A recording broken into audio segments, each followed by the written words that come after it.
There was like blood all over the ground by the dumpster, and that his head looked like a smashed watermelon. Beat the fuck out of him and then stabbed him with that. In the early hours of July 30th, 2023, Lakewood Police were dispatched to the Morning Tree Park apartment complex after receiving a disturbing call. The caller described finding something gruesome near a dumpster, prompting an immediate response. So who was the one that saw him? Who called? You did, sir? Me. So what happened? What did you see? Like, how did this all... Okay, me and her, was kind of like dumpster digging, right? And I see this red stuff, you know, we can have the dumpster. So I went in there, and I see his body in there. The discovery came from a man named Ted, who had been scavenging through the dumpster when he noticed blood seeping out from beneath it. Looking inside, he was horrified to find the lifeless body of an elderly man, battered and beaten so severely that his face was unrecognizable. With the body now recovered, investigators faced the urgent task of identifying both the victim and whoever was responsible for the crime.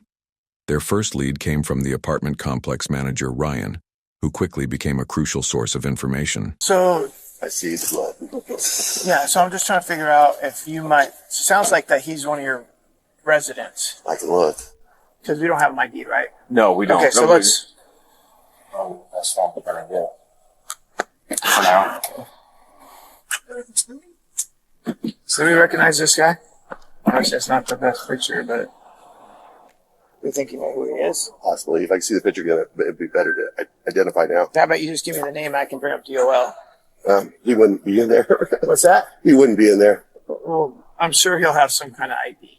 No, You don't think so? absolutely not. Never? No. Okay. He's a really nice guy, actually, though. I mean, I had a relationship with him, you know, like friend-wise. You don't even trust, like, anybody with, like, social security cards or anything. He won't sign a lease. So he'd probably be about 63, 65, somewhere in there. He's partially African-American, but he's really light-skinned. Skinny, tall. Yes. Skinny. Yeah. Yeah, that could be Leonard. What's his last name? And we're working on that right now. Well, they're turning their computers on right now, right? You want to come with me? I can just give you a key. I'll give you a ride over there and a ride back if you want. No. We'll drive over there to go check on him. But yeah, but she's still trying to pull the data. Yeah, but I can pull a key for you and she'll get that. Yep, and we'll go check on it. So right. A9, I will meet you over there. I'll meet you. Yeah. Thanks to him, officers were able to put a name to the victim, Leonard. Yet this small breakthrough led to an even greater challenge.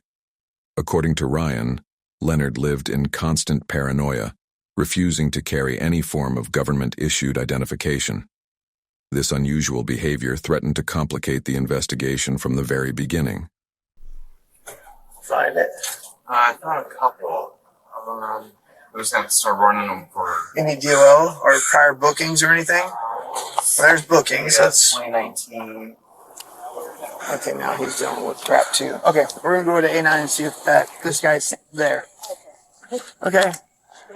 So Megan, no, do you mind talking to my partner? He's the one that's primary. Okay. We're gonna go check that apartment that you gave us. Make sure there's no one in there. But if you want to sit down and hang out. Okay. As detectives searched police databases for any possible matches, other officers, assisted by Ryan, retrieved a key and made their way to Leonard's apartment. Whatever they found inside would prove essential in piecing together the mystery of who Leonard really was, and why his life had ended in such a brutal fashion.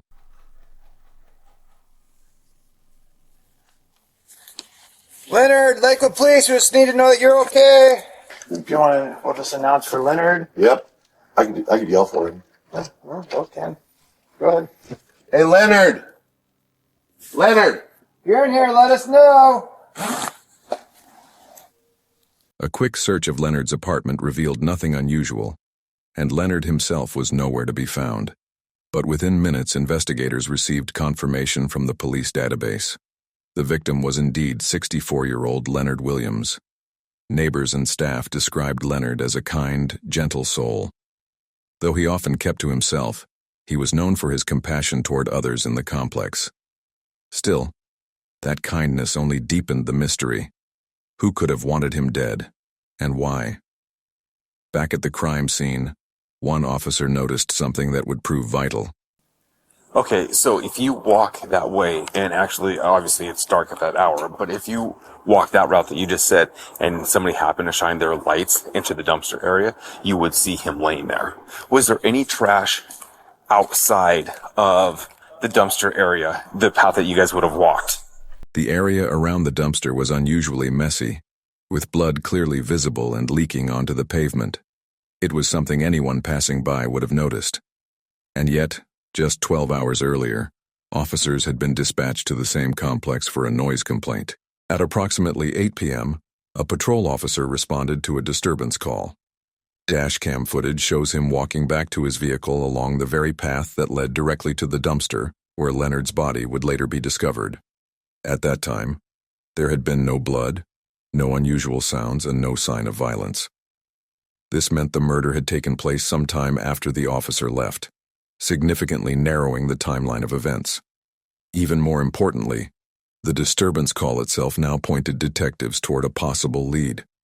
It had come from complaints about a group of teenagers in Unit J54, residents notorious for loud parties and unpaid rent. What police didn't yet know was that whatever happened inside that apartment the previous night would soon connect directly to the gruesome discovery by the dumpster.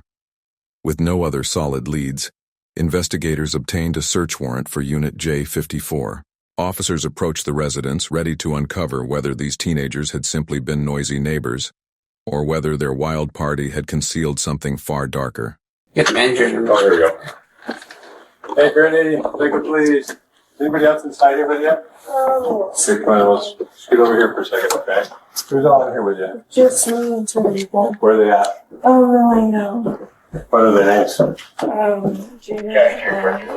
Jaden and who? Jaden and Ty. Jaden and Ty, come on out. Come on out. Ty, come on out, Lakewood Police. Where's he at? It was to the corner store. What's that? He went to the corner store. You went to the corner store? When officers entered Unit J54, they found two teenagers, Alina and Jaden, inside. A third, identified as Ty, was conspicuously absent. According to his friends, he had simply gone to the corner store to buy snacks. But detectives would later learn that this claim was nothing more than a cover story. For the moment, attention turned to the teens who remained in the apartment. Officers believed they knew more than they were admitting, and the decision was made to begin interviews immediately.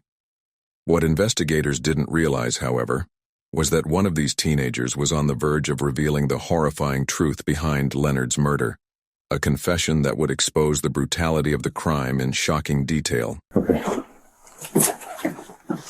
Not here? Yep. Do you know why we're here?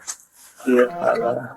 Well, so I'll make it clear to you, you're not in trouble right now, but you're a witness to something. And so we need to talk about that, okay? I wasn't. I got video. You can say I was a witness, and I understand, but when I heard what he did, I did not walk down the stairs for a reason. What did you hear that he did? I heard that he beat up this dude for really no reason. He said that the homeless guy stepped to him, or the homeless guy asked for a cigarette or How well do you know him? Chubbs. Yeah. I've known him for like a month. So, did you know what happened here the other night? Yeah, what happened? Tell me a little bit about it. Chubbs had a little incident. Okay. You gotta Chubbs had a little incident. Yeah, well, what was Chubb's incident? By the garbage can. Yeah. You don't know? Well, I know what happened already, okay? Chubbs just would get mad, and people would say that he would do it, he wouldn't do it, and he'd just go on and do it.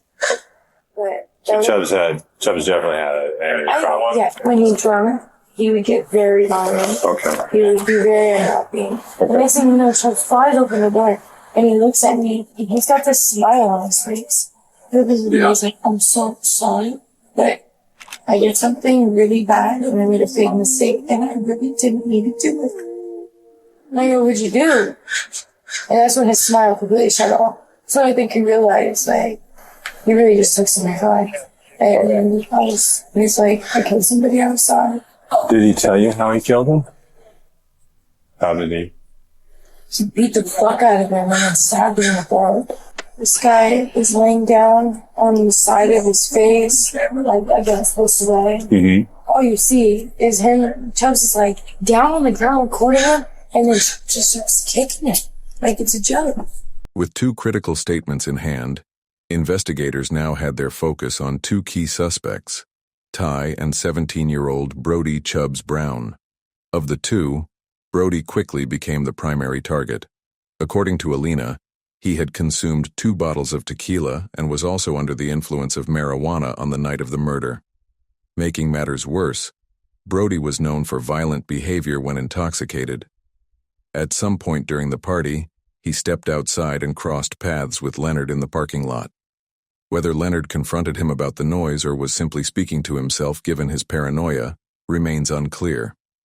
What is clear is that Brody saw an opportunity, and Leonard became the victim of his violent rage. Alina also revealed something even more disturbing. Brody had allegedly recorded the attack on Snapchat, filming himself as he beat and stabbed Leonard to death, then sending the video to friends inside the apartment. With Brody now established as their prime suspect, police escalated their efforts, even requesting air support in the search to track him down. Meanwhile, another lead emerged. Officers received reports of a male running through the Morning Tree complex. The individual was identified as Trey Ty Crystal, the same teen who had fled Alina's apartment when officers first arrived with the warrant. Once located, Ty agreed to speak with detectives. Investigators now needed to determine whether he had played any role in the killing, and more importantly, whether he knew the whereabouts of Brody Brown. Just tell me a story. Just take me from the beginning to the end. What happened that night? Yeah, he ended up really drunk, and then he was like trying to fight everyone at the party, but no one would fight him because either they would win and then he was like backing down or stuff like that. Okay. So he couldn't fight anyone there, and so he went outside all mad. And then there's this homeless dude or whoever it was walking by, and then he was like, "Oh, keep stepping, keep walking." And then the homeless dude was like, "All right," and then he was like just walking away, and then Chubbs just started getting mad and then just like ran up on him and punched him. And then he just started stomping on him.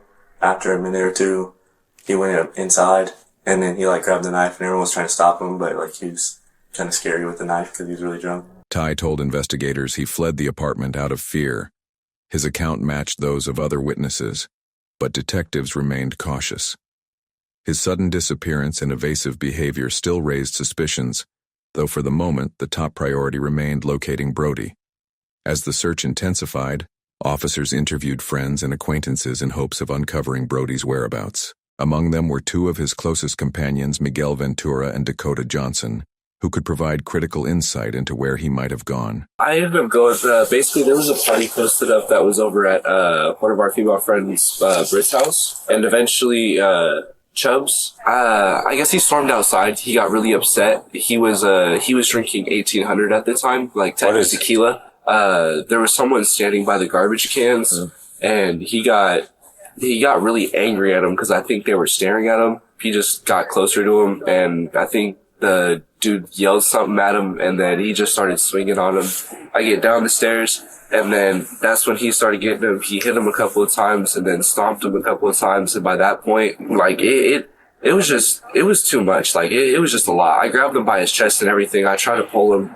Was there anybody else that was hitting the guy? Was there anybody else kicking him, hitting him, punching, stomping him? And you had text messages with him shortly after. Can you kind of explain to me about those text messages? It was like the day after he had done it. Okay. He did coke and he beat the crap out of this guy and killed him and stabbed him in the neck. And then there was like blood all over the ground by the dumpster, and that his head looked like a smashed watermelon.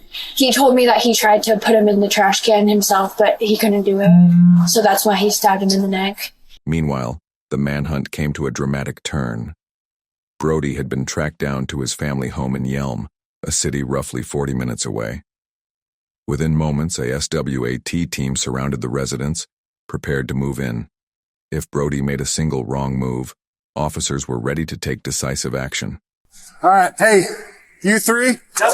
If there's people milling around up front, we're going to detain them right off the bat, so be ready to go hands as soon as they move up. If they run, or we're letting them run, right? Yeah. All right, we're capped. That team's rolling up.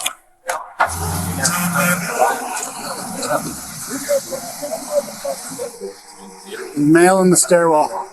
Dom, it's his first entryway right here on the right. Hey, move up. Move up. I want to be able to see that door. Hey, let's bring it back here. No sense in standing out there. No sense in standing out there. There we go. All right, I got hands on her. Okay. You got cuffs? Yep. Okay. All right, step this way. Just keep your hands up. I want you to set your phone and your drink on that little concrete barrier right there. You need a set? Yep, got it. Now I want you to step out to me. Come on. Put your hands on your head, flip around, face the building. Okay. We're good for right now. Down. We're just detaining one more. Hey, come down. Head it down right there. Now put your hands on top of your head and step over to me. I appreciate your cooperation, man. I don't know what's going on. I'm like, what the hell is it? The first to exit the residence were Brian and Jeff, friends of Brody who claimed to know nothing about the situation. Moments later, the main target himself appeared, Brody Chubbs Brown. Remember, I took a study of You guys can even hang here. We're just going to send an entry team out. Just want eyes on them. Okay. Hey, Jay, just for your knowledge, cell phone and Sprite belong to white t-shirt. Cell phone and what he was holding, black t-shirt. Okay. All right. Good? Kevin, who we got? Ryan, Casas, Mike, and I are going to move up. You guys hold the windows.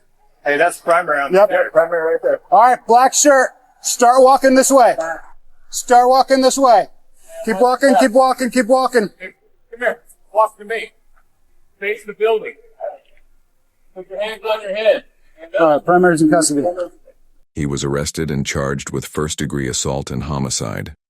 Though he initially pled not guilty with bail set at $1.5 million, investigators later confirmed through the Snapchat video and witness statements that Brody acted alone. While his motive remains unclear, his extreme intoxication and violent tendencies were seen as driving factors.